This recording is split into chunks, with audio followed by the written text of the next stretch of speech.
নিষিদ্ধ ছাত্রলীগ ঠাই হবে। গণতলাইতে যান, গণতলায় থানা সুপর্দ। আপনাদের এই পর্যায়ে যদি আমলিক থাকে আপনাদের বড় যদি না পারে 5ই আগস্টে ছাত্র জনতা গণ-অভ্যুত্থানের মূল মাস্টার মাইন্ড আমাদের ভারপ্রাপ্ত তারেক রহমানের নির্দেশ ছিল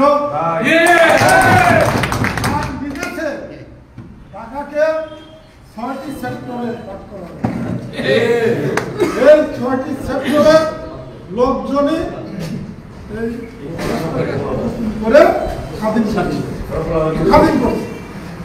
অপ্রিয় সত্য কথা বলে এখন আমার কথা হলো বিএনপি বৃহত্তর একটা দল গ্রুপ থাকতেই পারে। দল যাকে নির্বাচনের জন্য ঘোষণা করে তার সাথে ঐক্যবদ্ধ হয়ে আমরা সবাই কাজ করব। আরেকটা কথা,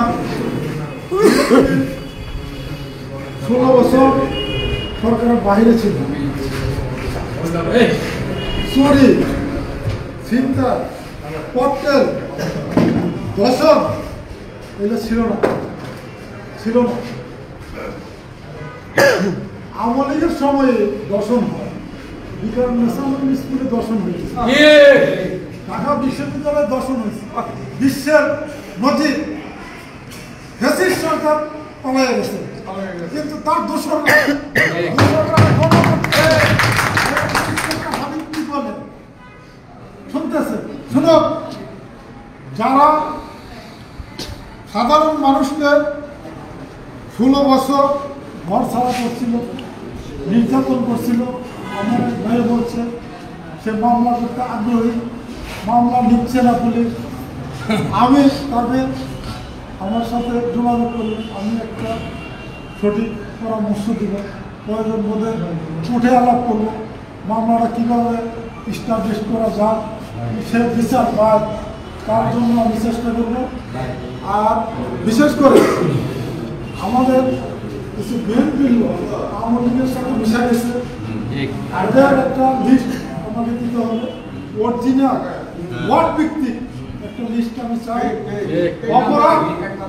অপরাধ ঘটক, কিন্তু ওই যে ওয়ান করতেছে জোর করে, কি করতেছে জোর করে, সব কিছু থানার এসির পক্ষে সম্ভব না।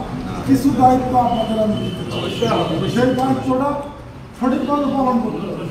যে লোকটা সৎ এবং যোগ্য তাকে দিলে সুনাম হবে, বিএনপি সুনাম হবে, দল বা গোষ্ঠী সুনাম হবে, সেটা করতে হবে।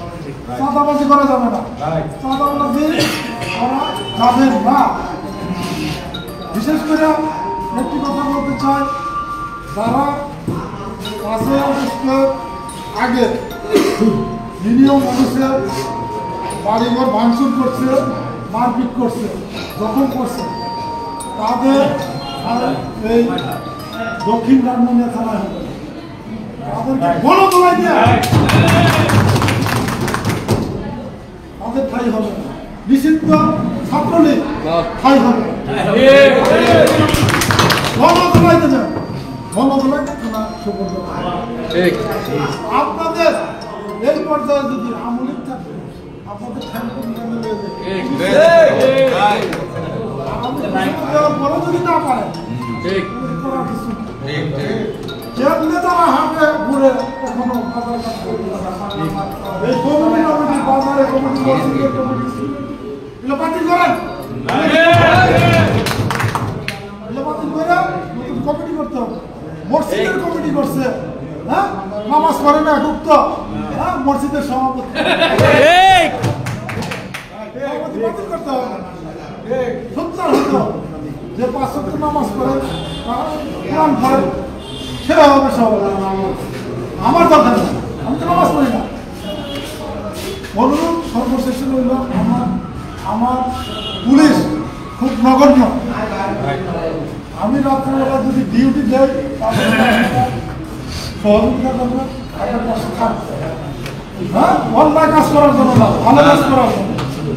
আর মামলার আসামি, যেটা মামলা আছে, মামলার আসামিদের যদি আসে পাশে থাকে, আমাদের নম্বর দেবেন, আমি এসে হ্যাঁ তাদের করতে হবে, একটু সহযোগিতা